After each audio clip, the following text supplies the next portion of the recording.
Alright, linking text boxes. All that means is that you want to create a box with text in it and be able to link it to another box to overflow the text into. For example, you'll see it in newspapers and also newsletters where they have a picture of somebody, then they'll have a little story on them right here next to it, and then it'll say like, please continue on page 5 or 6 or whatever, and then it finishes on page 5 or 6. So in order to do this, to make it efficient, we want to be able to at least say once the story starts in this box that it automatically overflows or spills over into the next text box, wherever page we decide to put that on. So first of all, speaking of text boxes, let's go to the Insert tab, come over here to the text group, click on the text box button. Now, linking text boxes will not work with predefined or built-in ones. You have to actually draw it. So click on the Draw Text Box button, and then you're going to get a little plus sign. That means you're ready. Your mouse is now in drawing mode. So I'm going to click and drag to get my first box here about yay big, and then you can mess with it by dragging in the handles after you created it. That's fine.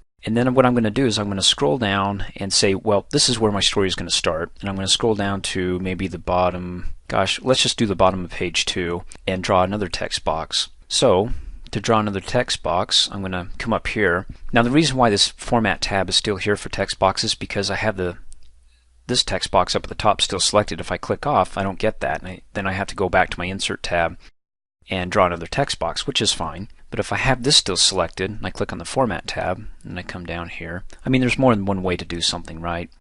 Then I can click on the Draw the Text Box, and then I get my little plus sign. I can draw, maybe there's a little bit more. Don't want to go over the margin too much, maybe about yay big. And then maybe, hey, why not draw a third text box in case if the text overflows even more? And we'll come down here about right there. So now I have 3 text boxes, and I want to link all 3 of them together. So I want to put some text in here. Let's say we have some lyrics about this album of Phil Collins. In fact, I do have some. I'm going to click on the Office logo button, and there it is, Collins lyrics. I'm going to click on that. Opens it up for me. I'm going to click and drag and select all his lyrics here. And then I'm going to click the Copy button or Control C.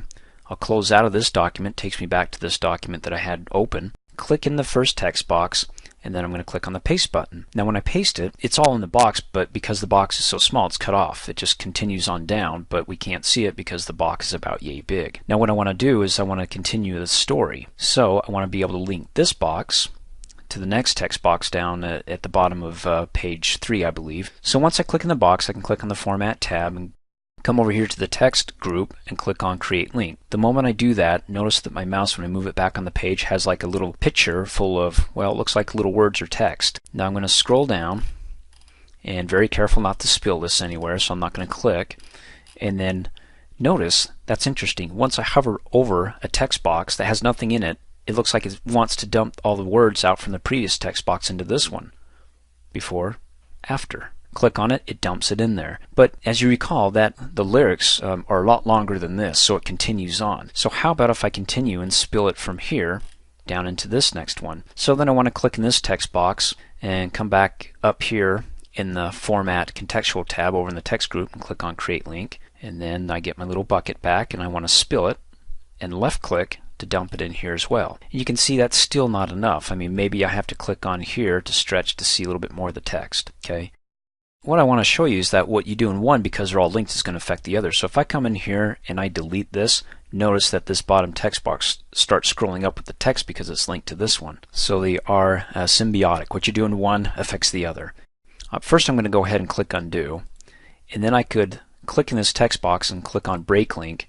Now it's no longer in there, but if I stretch this one open, see it continues on within that box.